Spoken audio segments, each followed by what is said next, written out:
इसी के साथ मैं अब हमारे उत्तर प्रांत, जैसा कि मैंने बताया, जिसमें जम्मू कश्मीर, हिमाचल प्रदेश, उत्तराखंड और दिल्ली आता है, उसके सह प्रांत प्रमुख जी से निवेदन करती हूँ कि वे मंच पर आएं और हम सभी के बीच विश्व बंधुत्व दिवस और यंग इंडिया डायलॉग के महत्व पर प्रकाश डालें। आदरणीय निखिल जी।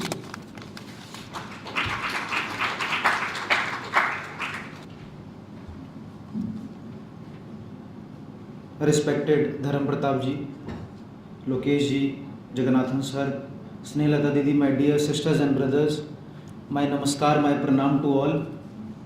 आप सभी का पुनः विवेकानंद केंद्र द्वारा आयोजित यंग इंडिया डायलॉग के फर्स्ट सेशन में पुनः एक बार बहुत बहुत स्वागत है। लेक्चर स्पीचेस बहुत सारी दी जाती हैं। हम सभी लोग कॉलेज कैंपसेस से जुड़े हुए हैं तो बहुत सारे लेक्चर्स सुने होंगे, बहुत सारी स्पीचेस सुनी होंगी। कुछ एक लेक्चर्स, कुछ एक स्पीचेस ऐसी होती हैं जो वर्षों तक याद करी जाती हैं। 1909 में योगी अरविंद अलीपुर जेल से बाहर निकलते हैं और अपनी विशेष स्पीच देते हैं, उत्तर पारा स्पीच। कभी समय हो तो पढ़िएगा। उसमें वो कहते हैं, सनातन धर्म इज नेशनलिज्म, नेशनलिज्म इज सनातन धर्म, नथिंग लेस देन दिस। हमारे शास्त्र इसको दूसरे प्रकार से बताते हैं। वो कहते हैं, धर्मो रक्षिति रक्षितः, कि you protect the Dharma, the Dharma will protect you. फिर नेताजी सुभाष चंद्र बोस की वो स्पीच 1944 की, 1944 की, जो उन्होंने बर्मा में दी थी, जब वो कहते हैं, you give me blood I shell give you freedom, तुम मुझे खून दो मैं तुम्हें आजादी दूंगा। तो कुछ ऐसे भाषण होते हैं, कुछ ऐसी स्पीचेस होती हैं, उन लाखों करोड़ों लेक्चर्स और स्पीचेस में जो हम रोज सुनते हैं, जो बहुत विशेष बन जाती हैं। ये दोनों लोग जिनका मैंने बताया वो स्वामी विवेकानंद से प्रेरित थे। दोनों चरित्र, नेताजी सुभाष चंद्र बोस भी और उनसे पहले जन्मे योगी अरविंद भी। फिर स्वामी विवेकानंद का उद्घोष जो उन्होंने शिकागो में दिया, वो भी बड़ा विशेष है। इसलिए 132 वर्ष पूर्व भी आज हम उसको याद कर रहे हैं। क्यों याद कर रहे हैं? भारत गुलाम था, पराधीन था, विदेशियों को लगता था, ब्रिटिशर्स को लगता था सांप सपेरों का देश है। विवेकानंद ने पश्चिम की छाती पे चढ़ के बता दिया क्या भारत को भी देने को एक संदेश है। और उनसे पूछ भी लिया, shall India die, but if India dies who lives? क्या भारत को मर जाना चाहिए? अगर भारत ही मर गया फिर जीवित कौन रहेगा? कौन कहेगा अयम निज परोवेति गन्ना लघु चेतसाम उदार चरिता नाम तू वसुदेव कुटुंबकम? शायद से तो पृथ्वी में कोई नहीं कहेगा। तो इसलिए उन स्वामी विवेकानंद द्वारा वो जो लेक्चर दिया था, it was not only A individual achievement. वो कोई व्यक्ति की बहुत बड़ी ख्याति नहीं थी जो स्वामी विवेकानंद ने वहां प्राप्त करी। It was a national victory. एक राष्ट्र के तौर पर हमारी जीत थी कि जो भारत 11 सितंबर 1893, 11 सितंबर 1893 के सुबह सो रहा था, वो स्वामी विवेकानंद के शाम के उस उद्घोष से, मात्र अपने 5 शब्दों से, my dear sisters and brothers of America से, शाम को जागृत हो गया था। अब वेस्टर्नर्स कह रहे थे कि अगर ऐसे इंडियंस और हैं, अगर स्वामी विवेकानंद और हैं भारत में, तो कृपया अमेरिका में भेज दें। सिस्टर क्रिस्टीन उनकी एक डिसाइपल रही, वो लिखती है कि millionaires and billionaires were happy to sit on his feets only to learn Shrimad Bhagavad Gita, only to learn Upanishads, Puranas and the Vedas. वो इंपैक्ट स्वामी विवेकानंद के पश्चिम के बड़े भूभाग पे रहा। फिर आता है वर्ल्ड पार्लियामेंट रिलीजन्स का एक कॉन्टेक्स्ट। 1492 क्रिस्टोफर कोलंबस अमेरिका को डिस्कवर करते हैं। हम तो नहीं मानेंगे, अमेरिका तो उससे पहले भी था, रेड इंडियंस वहां पर पहले से रहते थे। 1492 1892 उस डिस्कवरी को 400 वर्ष पूर्ण हो रहे थे, इसलिए एक वर्ल्ड पार्लियामेंट ऑफ रिलीजन्स बनाया जा रहा था। स्वामी विवेकानंद कहते हैं कि काफिरों का मेला लगाया गया था और क्रिश्चियनिटी को संपूर्ण विश्व का धर्म प्रेजेंट करने के लिए एक वर्ल्ड पार्लियामेंट ऑफ रिलीजन्स का आयोजन हो रहा था। उस समय के विश्व के 7,000 प्रतिष्ठित लोग वहां पर थे। आर्ट इंस्टीट्यूट जो शिकागो में है, आज भी है, भव्य दिव्य। कभी किस्मत हुई आपकी तो जाइएगा, देखिएगा। और उस समय के 10 टॉप रिलीजन्स जो आज भी सेम ही है लगभग, उन सभी के प्रतिनिधि वहां पर थे। चाहे वो शिंटो हो, चाहे ताओ हो, चाहे कन्फ्यूजनिज्म हो, चाहे प्रोटेस्टेंट हो, चाहे कैथोलिक हो, चाहे इस्लाम हो, चाहे जुडाइज्म हो, चाहे क्रिश्चियनिटी हो, चाहे बुद्धिज्म हो, ये सारे प्रतिनिधि टॉप रिलीजन्स के वहां पर उपस्थित थे। भारत से गए हुए, श्रीलंका उस समय भारत का भाग था, वहां से गए हुए धर्मपाल जो कि बुद्धिज्म का प्रतिनिधि करने गए थे, वो भी वहां पर उपस्थित थे। चक्रवर्ती वहां पर थे थियोसॉफिकल सोसाइटी का प्रतिनिधि करने के लिए। एनी बेसेंट वहां पर थी जो 1917 में पहली इंडियन नेशनल कांग्रेस की वुमेन प्रेसिडेंट बनती हैं, वो भी वहां पर थी। और वहां पर एनी बेसेंट बड़ा सुंदर स्वामी विवेकानंद का वर्णन करती हैं। वो कहती हैं कि इतने भारी वातावरण में वर्ल्ड पार्लियामेंट रिलीजन्स के भारत के सूर्य जैसा चमकता हुआ एक व्यक्ति दिख रहा है, एक शेर जैसे, सिंह जैसे सर के साथ, वे हैं विवेकानंद। क्या इतनी भीड़ में एक अलग से एक व्यक्तित्व दिख रहा है चमकता हुआ सूर्य की तरह, वो है विवेकानंद। तो वो भाव स्वामी विवेकानंद का इतना इंपैक्ट उस समय पश्चिम के ऊपर जा चुका था। और फिर आता है वो ऐतिहासिक दिन, हम सबने सुना है।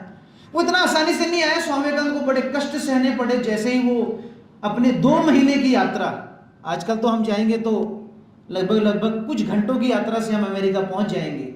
स्वामी विवेकानंद अपने 2 महीनों की यात्रा जो उन्होंने 31 मई 1893 को बंबई से शुरू करी थी, 2 महीने पूर्ण होने के बाद स्वामी विवेकानंद अमेरिका के शहर शिकागो पहुंचते हैं। और वहां पर पहुंचते हैं तो उनको रंग भेद का भी सामना करना पड़ता है। कोई उनको कहता है यू ब्लैक, कोई कहता है यू इंडियन, कोई उनको भोजन नहीं देता है। तो और जलवायु परिवर्तन का उनको सामना करना पड़ता है। ऑल टुगेदर उनके सामने एक एनवायरनमेंट का चेंज हो जाता है। और ये सारी कठिनाइयां सहते हुए Swami Vivekananda world parliament religions में पहुंचते हैं। और फिर हमने सुना होगा स्वामी विवेकानंद ने अपने मात्र 5 शब्द बोले, my dear sisters and brothers of America, और सामने बैठे हुए जो 7,000 लोग हैं वो 2.5 मिनट तक तालियां बजाते हैं। बहुत सारे लोगों ने स्वामी विवेकानंद से पूछा कि Swami Vivekananda, what was that? 5 English words, sisters and brothers of America, and 7,000 people applauding for almost 2.5 minutes. Was that a mystery, a magic, or yoga? Swami Vivekananda puts it very well. He says no magic, no mystery, no yoga. From last 14 years, I have not allowed a single bad thought, a single negative thought to enter into my mind. और पश्चिम को जो अभी तक उनको कह रहा था you black, you Indian, एक प्लेटफॉर्म मिलने के बाद व्यक्ति को लगता है कि अपनी सारी भड़ास आज ही निकाल लूं। लेकिन क्योंकि जो वेदांत का मूल सार है, द आइडिया ऑफ वननेस, उसका प्रचार प्रसार करने नहीं गए थे, वो हृदय में था स्वामी विवेकानंद के लिए। इसलिए उन्होंने हृदय से बोला, my dear sisters and brothers of America. World parliament religions में स्वामी विवेकानंद ने 2 सेक्शंस में स्पीचेस दिए, जो कि 11 सितंबर से 27 सितंबर तक चला। पहला सेक्शन था साइंटिफिक सेक्शन, वहां पर स्वामी विवेकानंद के 4 स्पीचेस हुए। दूसरा रिलीजियस सेक्शन, जहां पर स्वामी विवेकानंद के 6 लेक्चर्स हुए। पहला लेक्चर जहां उन्होंने कहा the welcome address, my sister's and brothers of America. दूसरा लेक्चर का नाम था Buddhism the fulfilment of Hinduism. तीसरा द पेपर ऑन हिंदुइज्म। चौथा religion not the crime need of India. पांचवा व्हाई वी डिसएग्री। और छठा द कंक्लूडिंग एड्रेस। और ये 6 व्याख्यानों से स्वामी विवेकानंद ने भारत की जो धारणा थी पश्चिम के सामने, वो ऑल टुगेदर एक धारणा ट्रांसफॉर्म कर दी। क्या भारत है क्या और भारत को करना क्या है। अब है क्या स्वामी विवेकानंद का मूल सार क्या था इन सारे स्पीचेस में? क्या एक धारणा बदलना पश्चिम के सामने। तो जैसे स्वामी विवेकानंद का इतना प्रचार प्रसार हुआ तो हिंदुइज्म के बारे में चर्चाएं चलने लगी। वो लोग तो बार बार आते थे सुनने स्वामी विवेकानंद के लेक्चर्स का टाइम बढ़ा दिया गया। उनको लास्ट में उनका भाषण करवाने लगे कि ताकि जो ऑडियंस है वो भागे नहीं, क्योंकि स्वामी विवेकानंद अगर लास्ट में बोलेंगे तो लोग बने रहेंगे। तो स्वामी विवेकानंद एक लेक्चर दे रहे होते हैं, बीच में वो रुकते हैं। बड़ा सुंदर वृत्तांत है, शायद से पेपर ऑन हिंदुइज्म के बीच में। और स्वामी जी पूछते हैं, क्या मुझे कुछ जानकारी मिली है क्या जो मैं हिंदुइज्म का प्रचार प्रसार कर रहा हूं, वो आपको थोड़ा समझ नहीं आ रहा है, आप उसके बारे में ज्यादा क्रिटिकल हैं अभी भी। लेकिन मैं आप सबसे एक प्रश्न पूछना चाहता हूं, आप में से जितने लोग मेरे सामने बैठे हैं, कितने लोग हिंदुइज्म के बारे में जानते हैं? हाथ खड़ा करिए। मात्र 2 से 3 हाथ वहां पर खड़े हुए, यहां एक ही बहन ने हाथ खड़ा किया है। वैसे मैंने वो वाला प्रश्न यहां नहीं पूछा, वो स्वामी जी ने उस ऑडियंस को पूछा था। मात्र 3 से 4 हाथ वहां पर खड़े हुए। स्वामी विवेकानंद कहते हैं 3 लोगों को पता है 3000 में, फिर भी आप हिंदुइज्म के बारे में जजमेंट रखते हो। ये इंपैक्ट स्वामी जी का वहां पर था। बाद में वो चर्चेस में जाके क्रिश्चियनिटी के बारे में लेक्चर देते हैं, कोई उनको क्वेश्चन करने की ताकत नहीं रखता। वो इंटेलेक्ट और उस परंपरा के बारे में हृदय में श्रद्धा थी, इसलिए कोई प्रश्न नहीं उठा पाया, क्योंकि वो कोई मेयर हेट्रेड नहीं थी। हेट्रेड होता है तो पता लग जाता है। कभी कभी कोई प्रश्न पूछता है या प्रश्न पूछने की जगह कुछ और निकलवाना चाहता है, वो हमें पता लग जाता है। तो वो भाव स्वामी विवेकानंद का पश्चिम के ऊपर था।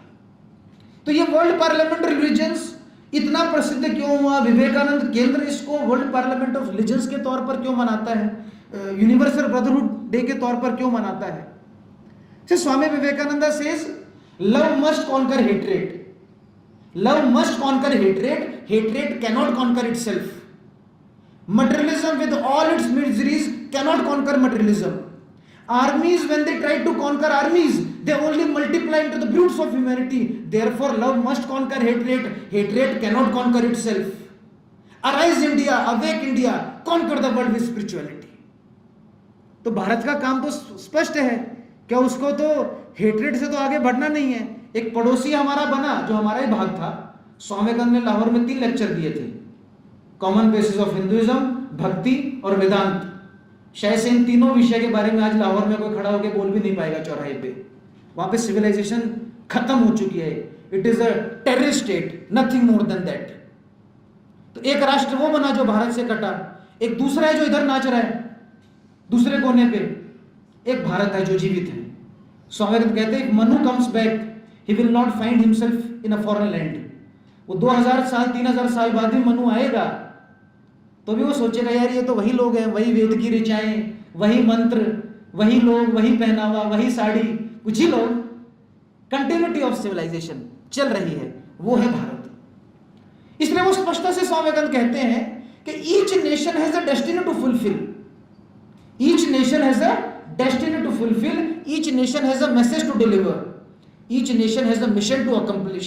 Therefore from the very beginning we should understand the mission of our own race, the destiny it has to fulfill, the note it has to contribute in the harmony of races, and the way it has to walk in this whole universe.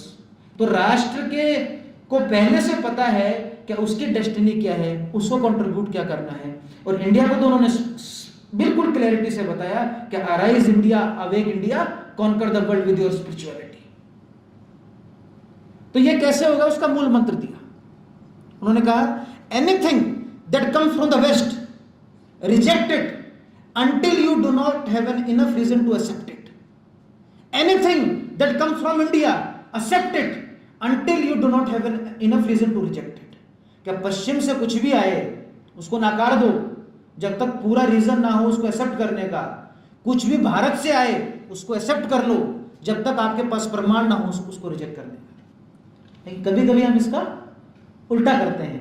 पश्चिम में बोला है, पश्चिम की research है, चाहे बाद में बदल जाए। जगन्नाथन सर ज्यादा जानते होंगे निशा के बारे में, चाहे वो बाद में बदल जाए, लेकिन हमारा एक निगाह रहती है कि नहीं वहां से आया है तो सही ही होगा, ऐसा हमारी धारणा होती है। स्वामी विवेकानंद का ये मानना था, हमारी ऐसी धारणा नहीं होना चाहिए जो उन्होंने पश्चिम में जाकर स्वयं से देखा। क्योंकि सिर्फ और सिर्फ वो अमेरिका में नहीं रहे, अमेरिका के प्रांत, England, Germany, France, Constantinople, Switzerland, Egypt तक लगभग पश्चिम के 1 दर्जन देशों तक, अभी के जो G20 और अब G21 हो गए, उन कंट्रीज को मिलाओगे तो लगभग 15-16 कंट्रीज में स्वामी विवेकानंद का खुद का व्यक्तिगत प्रवास रहा था। इतना इंपैक्ट उनका पश्चिम के ऊपर था। तो इन विषय को लेते हुए अब एक है जो एजुकेशन, जिससे हम सब लोग यहां पर जुड़े हुए हैं कि एजुकेशन कैसा होना चाहिए। तो बड़े सुंदर तरीके स्वामी जी कहते हैं, क्या a negative education or any training that is based on negation is worse than death. A child is taken to the school and the first thing that he learns is a father is a fool. Second thing, that his grandfather is a hypocrite. Third thing, that his teacher is a lunatic. And fourth thing, that all his sacred books are lies. And at the moment he reaches 16, he is the mass of negation, boneless, lifeless. जब तक 16 साल का व्यक्ति पहुंचता है, व्यक्ति के अंदर ऐसा कुछ रहता नहीं है. A country of 1.4 billion aspirational समाज है, 140 करोड़ का राष्ट्र है, लेकिन कैसा खड़ा हो रहा है. और फिर स्वामी जी कहते हैं it is only because of this we can not produce one original person. फिर वो कहते हैं एजुकेशन होना कैसा चाहिए जिसका कुछ प्रभाव अब हमको स्वतंत्र भारत में दिखता है. कुछ 20, 30, 40, 50% प्रभाव दिखता है. ऐसा नहीं क्या कुछ उसके बाद अच्छा नहीं हुआ, बहुत अच्छा हुआ. अगर आज मैंने जितना स्वामी विवेकानंद को समझा है, अगर आज स्वामी विवेकानंद भारत में आते 2025 में, वो बहुत खुश होते. भारत बहुत आगे बढ़ा है, बहुत आगे उसको बढ़ना अभी कुछ रहा, उसको तय करना बाकी है. तो एजुकेशन कैसा होना चाहिए? वो कहते हैं education is not the amount of information that you gather into your brain that remains undigested through out your life. It should be man making, woman making, nation building, character building, life building assimilation of ideas. And even if you assimilate 5 such ideas and make them your life, your character, you have much more knowledge than a whole heart of a library. Because if education is identical with information, then libraries will be the biggest sages of the world and the encyclopedias will be the rishis. Therefore, our education should be on national lines, on national character. It should be spiritual and secular. अब secular का मतलब हिंदू मुस्लिम सिख ईसाई नहीं. Physics, chemistry, history and maths, these are secular subjects. ये वाला secular होना चाहिए कि सब फिजिक्स केमिस्ट्री सब पढ़ लेना, जियोलॉजी, जूलॉजी, ज्योमेट्री. और कैसा होना चाहिए? नेशनल आइडियल्स पे होना चाहिए, नेशनल मेथड्स पे होना चाहिए. ऐसा एजुकेशन का उनका था. फिर एजुकेशन का रोल क्या है? एजुकेशन का इतना ही रोल है क्या इनहेरेंट जो पोटेंशियल है व्यक्ति के अंदर, बस उस यूनिकनेस और पोटेंशियल को बाहर निकालना. बाकी तो वो सब कुछ याद कर लेगा. अब तो हमारे पास और स्मार्टफोन्स हैं, गैजेट्स हैं, सब कुछ याद करने के लिए, जानकारियां तो वो प्राप्त हैं उसके पास, वो पढ़ लेगा. लेकिन उसका जो इनहेरेंट टैलेंट है, इनहेरेंट यूनिकनेस है, अभी भी पृथ्वी पर जो बिलियंस एंड बिलियंस ऑफ लोग रह रहे हैं, उनके अंदर जो इनहेरेंट यूनिकनेस है, इनहेरेंट टैलेंट है, वो एक व्यक्ति का निकालना सिर्फ वो एजुकेशन का काम है. एजुकेशन का काम मेयरली सिर्फ कुछ व्यक्तियों को फीड करना नहीं. तो इसके लिए चाहिए बहुत सारे लोग. कैसे चाहिए? स्वामी विवेकानंद कहते हैं what I want is that my countryman should have muscles of iron, nerves of steel and mind like Thunderbolt. अब एक में चाहिए होगा, 1-2 से तो होगा नहीं कि 1-2 में तो है, बाकी 140 करोड़ में नहीं है. सब में होगा. कैसा? Muscles of iron, nerves of steel, mind like thunderbolt. बनाना पड़ता है, घिसना पड़ता है. स्वामी विवेकानंद के गुरु श्री रामकृष्ण परमहंस का जब समाधि हुआ 1886 में, उसके बाद उन सभी गुरु भाइयों ने, 16 गुरु भाई थे, एक नहीं थे, 16 ब्रदर डिसाइपल्स, और सारे एक से एक स्टॉलवर्ड्स. जैसे सचिन तेंदुलकर अकेले नहीं थे, राहुल द्रविड़, वीरेंद्र सहवाग, सौरव गांगुली. अभी सचिन ने कभी टेस्ट मैच में 300 नहीं किया, सहवाग ने किया है. तो ऐसे भी हो सकता है कि स्पिरिचुअली गुरु भाई कुछ इतने आगे थे स्वामी जी से. और क्या क्या नाम थे? स्वामी ब्रह्मानंद. कौन स्वामी ब्रह्मानंद? जिनके पास नेताजी सुभाष चंद्र बोस गए थे. स्वामी अखंडानंद. कौन स्वामी अखंडानंद? जिनके पास परम पूजनीय गुरुजी गोलवलकर गए थे. स्वामी शिवानंद, स्वामी सुबोधानंद, स्वामी अबुदानंद, स्वामी योगानंद, एक से एक स्टॉलवर्ड. स्वामी विज्ञानानंद, 16 गुरु भाई. उनके बारे में भी थोड़ा आप सब लोग पेपर प्रेजेंटेशन करने आए हैं. मैंने आते में पूछा था पीछे, मैंने कहा इतने शांत कैसे हैं सब लोग? तो उन्होंने किसी ने कोई जवाब नहीं दिया, तो मैंने उनको जवाब दिया, इन खुद का इनका प्रेजेंटेशन है इसलिए सब लोग शांत हैं, क्योंकि पढ़ रहे हैं ना. सिर्फ सुनने आते तो चर्चा करते. तो इनके बारे में भी, क्योंकि हम स्वामी विवेकानंद के ऊपर व्याख्यान देने आए हैं, आप सब लोग, आज आप सब लोगों का दिन है, आप सब लोग स्वामी विवेकानंद के ऊपर प्रेजेंटेशन देने आए हैं 7 से 10 मिनट्स की, तो कम से कम उनके गुरु भाइयों को और उनके जो वेस्टर्न डिसाइपल्स थे, जिसमें भगने ने भी था, captain Mr Mrs Sevier, Josephine MacLeod, sister Christine, इन सब के बारे में भी, और जे गुडविल वो जिनकी वजह से हमें उनका साहित्य मिलता है, complete works of Swami Vivekananda, उन सब के बारे में भी कम से कम एक पेज, दो पेज, या कम से कम चैट जीपीटी ही करके कुछ जानकारी हम लोग लेंगे, तो हमारी जो अभिव्यक्ति होगी उसमें आपका और अच्छा परफॉर्मेंस रहेगा। तो ये सारा कार्य जो स्वामी विवेकानंद कहते हैं कि ये तो युवाओं को करना है, कैसे युवाओं को करना है ये मैंने बता दिया। फिर कैसे करना है, क्यों करना है? वो कहते हैं, I do not see to the future, nor do I care to see, but one vision I see clear is life before me, that the ancient mother has awakened once more, sitting on her throne, rejuvenated, more glorious than ever. Proclaim her to the world with a voice of peace and benediction. क्या मैं कोई भविष्यवक्ता नहीं हूं, ना मुझे होने की जरूरत है, ये मैं नहीं कह रहा, स्वामी विवेकानंद कह रहे थे। लेकिन एक चीज मैं स्पष्टता से अपने सामने देख रहा हूं कि ये भारत माता पुनः जगत जननी बनने वाली है। इसमें हमारा क्या कंट्रीब्यूशन है ये हमको तय करना है। वो कहते हैं, दे alone live who live for others, rest are more dead than alive, expansion is life, contraction is death। तो उस विचार को धारण करके और स्वामी विवेकानंद के विचारों से चलने वाले इस केंद्र में आपका आज आगमन हुआ। आप इस विचार को धारण करें, और सिर्फ धारण करके एक दिन तक इसको ना रुकें, इस कार्य को आगे बढ़ा पाएं, इसी एक भावना के साथ आपने मुझे सुना, आप यहाँ पर आए, आप सबको बहुत बहुत शुभकामनाएं। आपके पेपर प्रेजेंटेशन और डेक्लेमेशन के लिए बहुत बहुत धन्यवाद।